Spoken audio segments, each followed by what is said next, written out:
How do you even begin talking about an ambitious game that was in development for 6 years, with a rumoured development budget in the tens of millions, and yet arrives to little fanfare and widespread ridicule?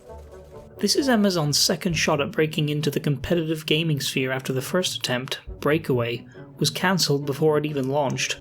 This game just oozes development and management issues. I really wanted to like Crucible. I tried to go into games seeing the good in them, and it wasn't particularly hard to do so here. It's not just that there's potential on display, it's that somewhere under this confused mess of genre trends, you can see passionate artists and developers trying to put out something special. But it feels like executives took a unique embryonic project, and then turned a creative development process into a trend-chasing box-ticking exercise, piling on marketable ideas until what was there ended up swallowed by feature creep. Make it a hero shooter? Check. Make it a battle royale? Check. Put in a battle pass? Check. A roster of unique and diverse characters? Check. Make sure it includes a teleporting brown person because this specific combo is a recurring trend for some reason? Check. Is there a ping system? Check. Make it heavily team dependent, but also make sure you can solo carry? Check. And after all that, the game gets pushed out a month or two before it's really ready. You might notice that this video doesn't feature footage of every character. By the time I had played as 7 of them, the game's problems had eclipsed the little enjoyment I was getting, and I ended up giving up on the game in its current state. The problems are varying in scale. I could focus on the myriad little issues with the game.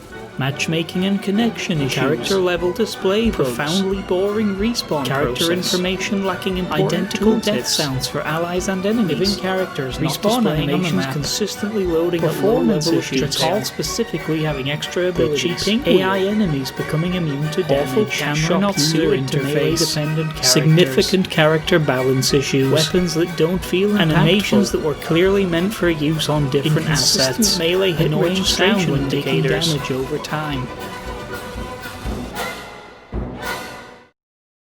But I shouldn't. These aren't the issue.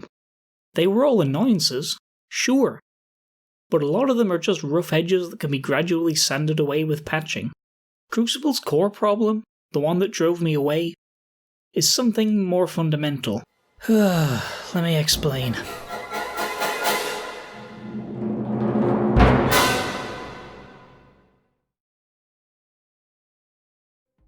Crucible's core problem is that I have played it for 7 hours and still struggle to succinctly describe it.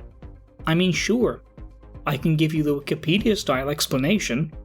Crucible is a free-to-play PvP third-person MOBA shooter published by Amazon Game Studios, following Amazon's 2014 acquisition of Twitch, and developed by one of their subsidiaries.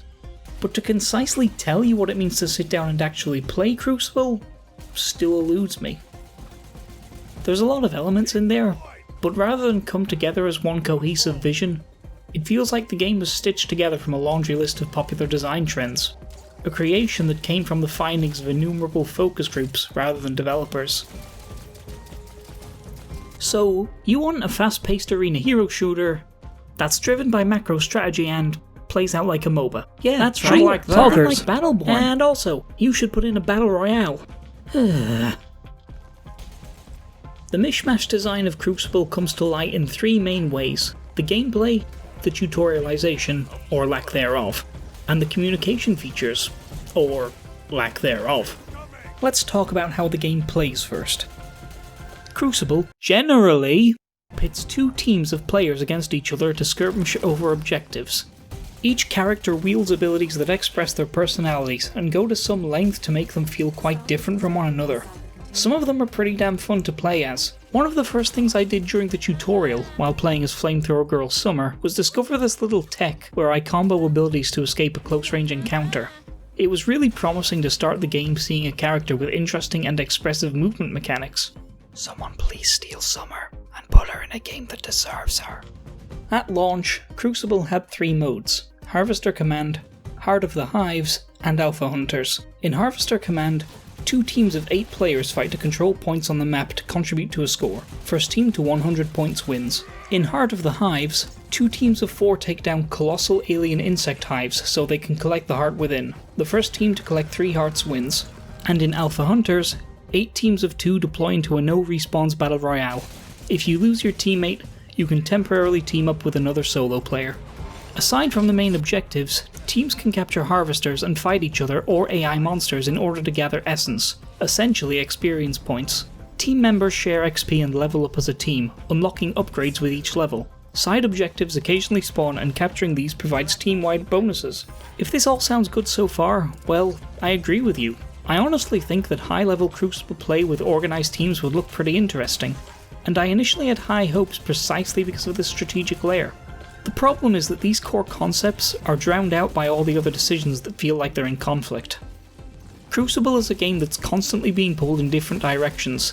The abundance of XP and side objectives looks like it's there to encourage teams splitting up, fighting 1 versus 1 for access to experience, soaking, and then coming together in time for team fights.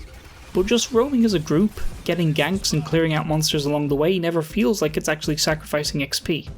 At the end of a match where one team dominated through experience, the end stats usually have the teams at level 6 versus level 5, and everyone gets their last perk at 5. There's no way to see the enemy team's level or XP gain during a match, so it's impossible to tell who's about to hit a power spike for a team fight. Why engage with this strategy layer if it never feels like it's key to victory? The harvesters trickle constant essence, but even if you have them all locked down, it doesn't seem to give you any significant advantage. There's also issues with the implementation of PvE essence farming. I actually really like strategic macro play, rotations and being a team player, but essence farming for me was just, well, dull.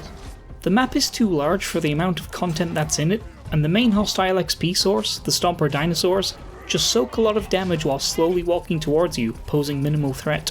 Even with characters that consistently output a lot of damage, it's just a process of standing there holding the left mouse button for minutes at a time. You can't quickly rotate to a Stomper herd, mop them up, and return to your team. You have to stand there and grind them out.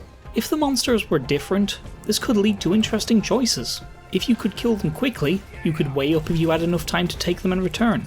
If they were dangerous, you would have to really engage with the combat mechanics. What we have instead is a worst possible scenario where fighting them is both long and boring. Good luck trying to get players to help the team through farming when farming isn't remotely engaging. What reason is there to pursue this dull strategy when I could just fight alongside the rest of my team against whatever we find along the way? This lack of commitment to a team player solo focus extends to the toolkits of many of the characters.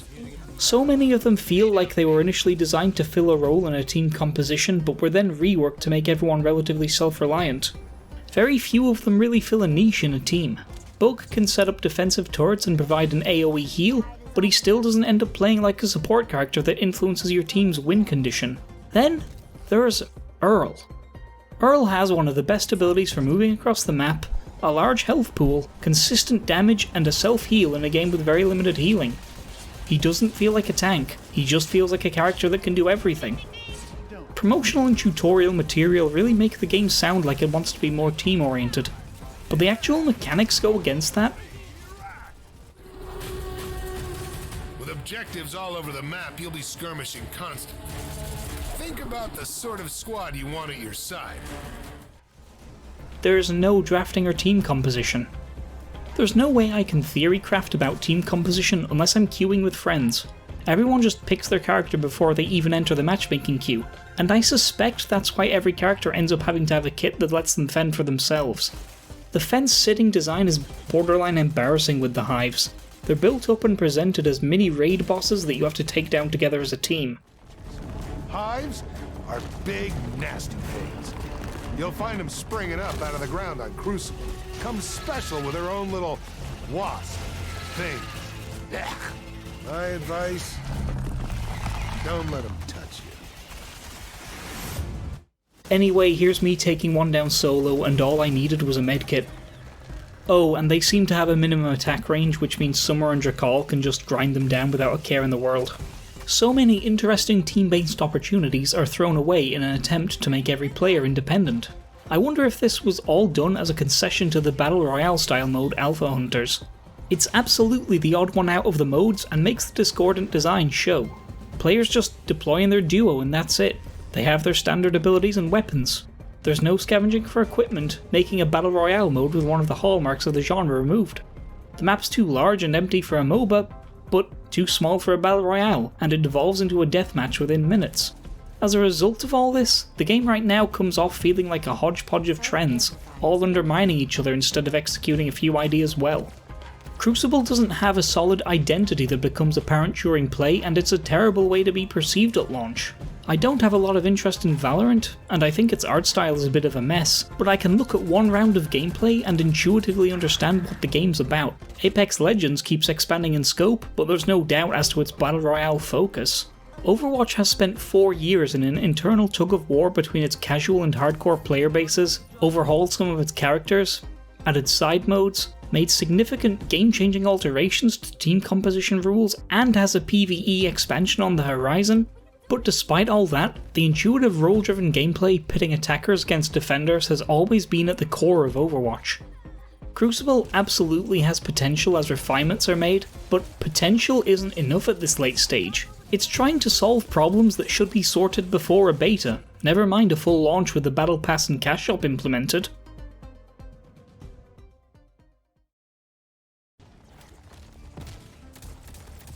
With some significant tweaking, there may be a cohesive design present in the game under all the mess, but the other part of the problem is that the game doesn't have any interest in letting me know how to engage with it. Let's talk tutorialization. Some of you may be rolling your eyes, but bear with me here. People defending the game can understandably have a tendency of telling others with this complaint that they're just too casual, or that they didn't play the game enough or put enough effort into understanding it. Putting aside the fact that this isn't a problem that many other games have, Amazon absolutely wants Crucible to have a broad player base rather than a small select hardcore one that grits their teeth and bears through potentially tens of hours of confusion.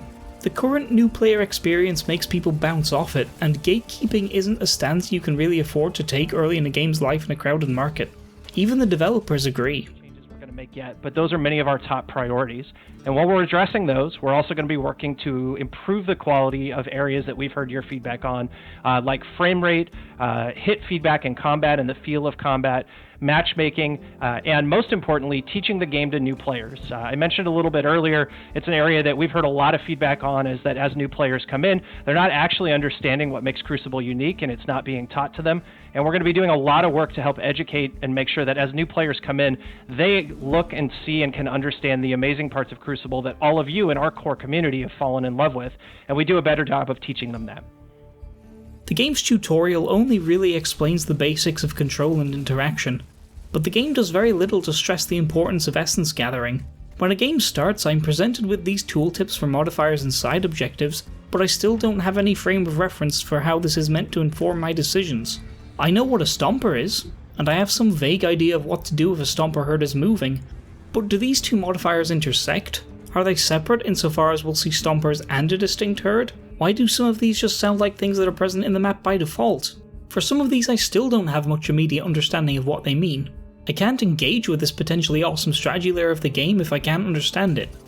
And if the dominant or most entertaining strategy so far seems to be to ignore it entirely, how am I going to come to understand it?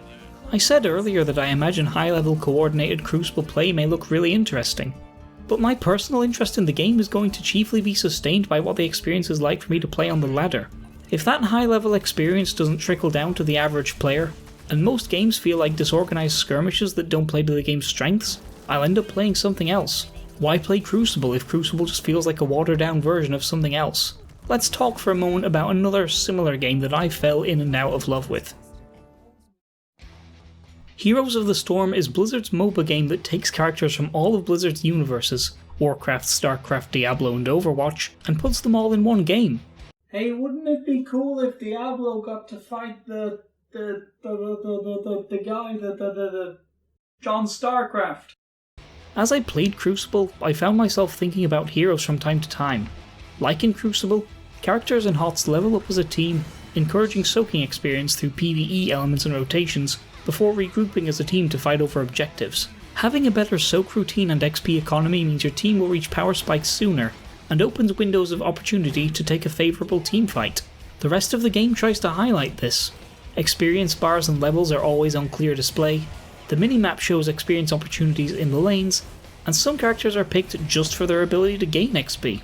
I love Heroes of the Storm. A good match in HOTS where the team rotates, soaks and comes together like a well-oiled machine is one of the most satisfying multiplayer experiences I've had. I adore it in design and execution. But I eventually stopped playing because the poor tutorialization slowly trickled down to the player base, and that led to the ladder experience being unpleasant.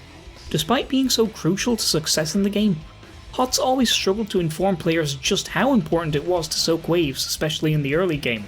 It launched in summer 2015, but it wasn't until 4 years later that the dev team started to look at ways to better communicate and incentivize soaking through visual feedback and mechanical changes.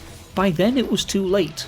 The team had already been downsized, and to this day, you can routinely find posts on the game's subreddit from players of all ranks, talking about how their teammates ignore experience. Those thrilling games where players work together, take on responsibilities and rotate in unison are overshadowed by games where mages and pushers just constantly teamfight in mid. Meanwhile, I'm borderline powerless to deal with minion waves alone, as I'm usually the solo tanker healer. I get exhausted with games where I have to use my best customer service voice to ask people to do the very basics of HOTS play, and the thrilling high level play from the HGC esports days feels like something from a parallel universe. Starting to heal up for Dignitas. Stukov waiting for another silent opportunity. At this point, you're just trying to look for that engage. They need that variant silence. And look at Rich, he actually gets the cap, but at the same time, the kill comes in. Tis is down. Is that the kill? Bunker comes in as Wooby's under pressure. Strike. They're going for Rich! He's gonna go down, just finds the kills, getting down, but it's not enough. Blake is getting resets here. He's not playing heroes, he's playing a 10 as he gets these resets. Another one coming in. Kyoto falls as well. That's gonna be a 5-man team. What? They need to take that camp and they need to take it now. Point is on it. We have a similar situation. A game with brilliant design, although HOTS is a lot more polished, but a lack of communicating the mechanics to the players leads to a scenario where the game can be unbearable unless you team up with like-minded people. If Crucible doesn't nip this issue in the bud soon, it'll be headed down the same track where nobody plays the game in a way that leans into its strengths, the ladder experience will become unpleasant, and people will just move on.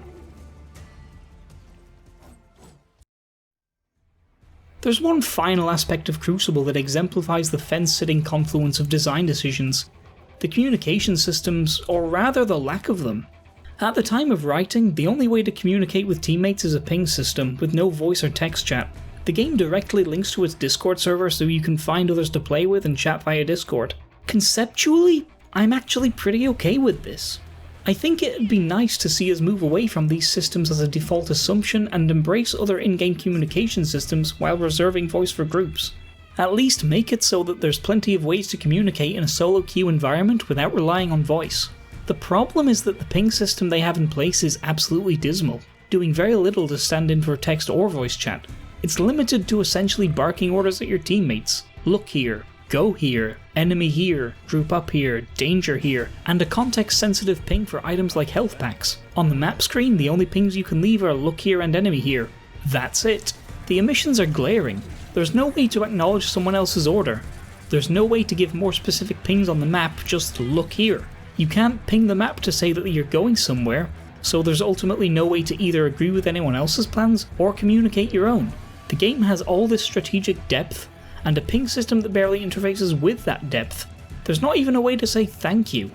With no way to express appreciation or admiration, there's no real sense of camaraderie in game, and the atmosphere just feels boring to play in. I want to reiterate that the problem here isn't inherently the lack of voice or text chat, it's the fact that they went for this without developing a good ping system in its place. Good in-game communication systems exist in other games. Since launch, Overwatch had a bunch of crucial commands and context modifiers to communicate with your team built into the game. They were all available at the touch of a button, and recently added a bunch more, to the point where I customized my comm wheel and keybinds. While relatively basic, Heroes of the Storm allows you to convey information about your own plans and suggestions as well as draw attention to other things. Apex Legends was praised at launch for its ping system that accounted for a lot of different eventualities. The pings were built around the game, and it even prompts you to thank your teammates. Apex launched with voice and text chat, but you can go for huge lengths of time playing the game without ever using them, just because the ping system is so robust and built into the game's culture. Crucible doesn't even let you bind specific pings to single key press inputs. Voice and text are coming, but I want to draw attention to the lack of a consistent design ethos here. In an interview with Wired one day before the game's launch, senior combat designer John Peters had this to say: Crucible is meant to be competitive, with a low barrier to entry and a high skill ceiling. Until Crucible's community is solidified and its anti-harassment systems are robust, Crucible will not have integrated voice or text chat, only a ping system. That way, players are less likely to get pushed out because of toxicity. A decision and its reasoning. But fast forward less than a week and developers are describing voice chat as a top priority. We have heard you that the ability to have voice and text chat is extremely important, and it's something that we agree with. We had originally planned to deliver voice and text chat together. However, we're going to go ahead and deliver voice as fast as we possibly can rather than wait for text as well. We'll get voice in the game, and we'll do that as quickly as we possibly can, and then text will come slightly after that. A call was made to not include voice or text until further down the line, but the system that exists in its place doesn't feel like it was designed with that decision in mind. Nothing in Crucible feels like it was designed accounting for everything else that surrounds it, right down to how you interact with other people.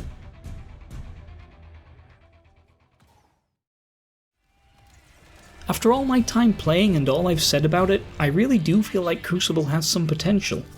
Make no mistake, I did have some fun times and enthralling firefights in my 7 hours, and in those moments the promise of an amazing game emerging kept me hopeful.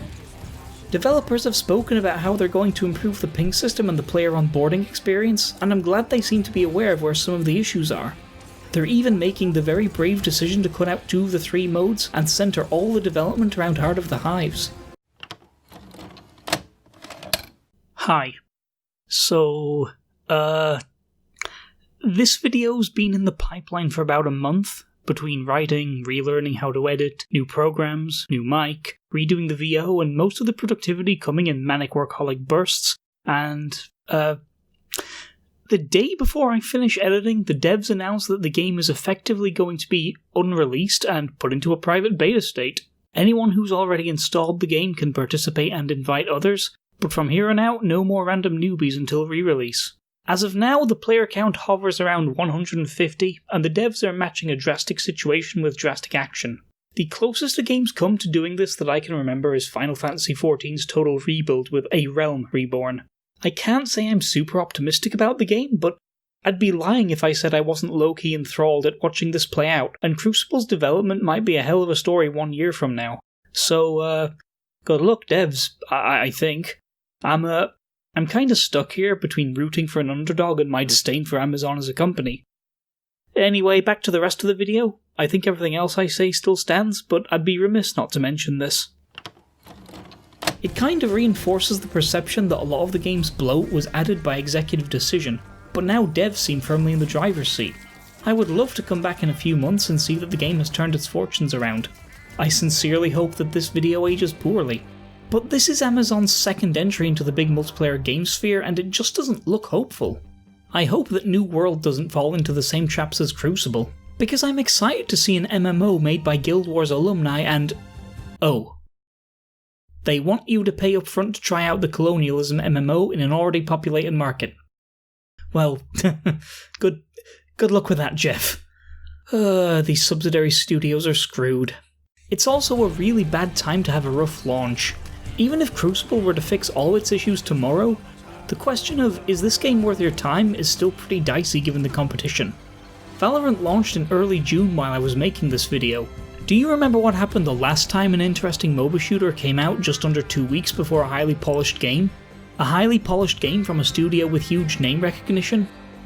Apex Legends and Rainbow Six Siege don't seem to be showing any signs of slowing down. Overwatch has a huge co-op expansion on the horizon, and hell, even PlanetSide 2 is seeing the best player counts it's had since 2016.